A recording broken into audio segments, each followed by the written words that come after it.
All right, my name is Joseph Berger, and this is my persuasive speech. And the topic of that I'm picking for my persuasive speech is climate change, everybody's favorite subject.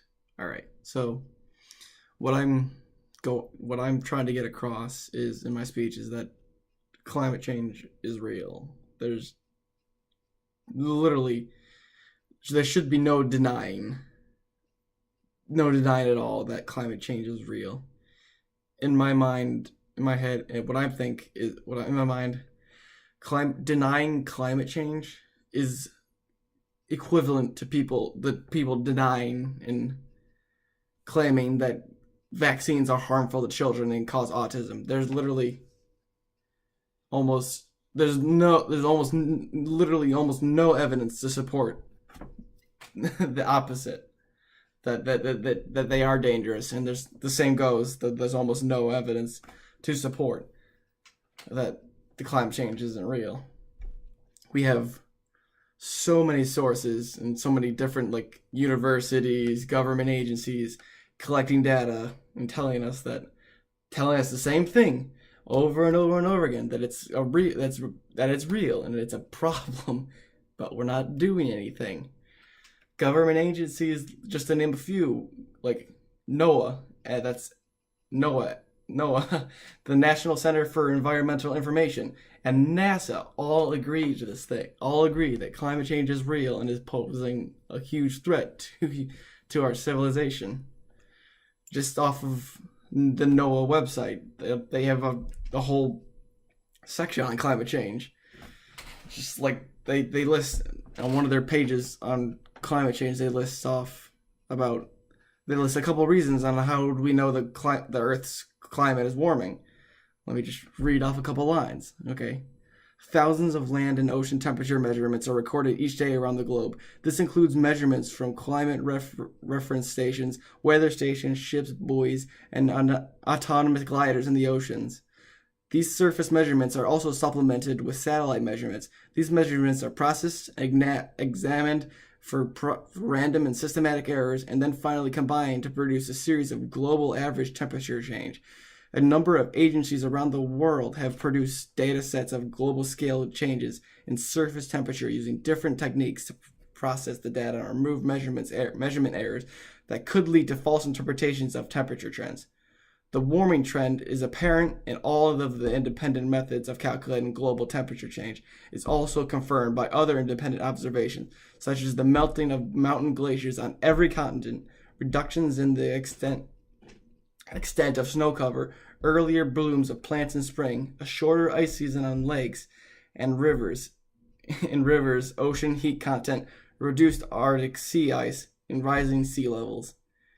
So already, just by reading off like the first paragraph of the section of climate change on the NOAA's website, they list so many different ways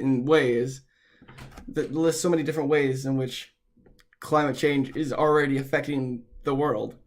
And I can't obviously get into all the data, but I can't obviously get into all the data specifics right now, but since that's such a short speech, but I for at least for me, it's easy to see the patterns. Like, for instance, on the NASA website, they also have a global climate change site or part to their website, and one of the headlines is for the website is scientific evidence for warming of the climate is unequivocal.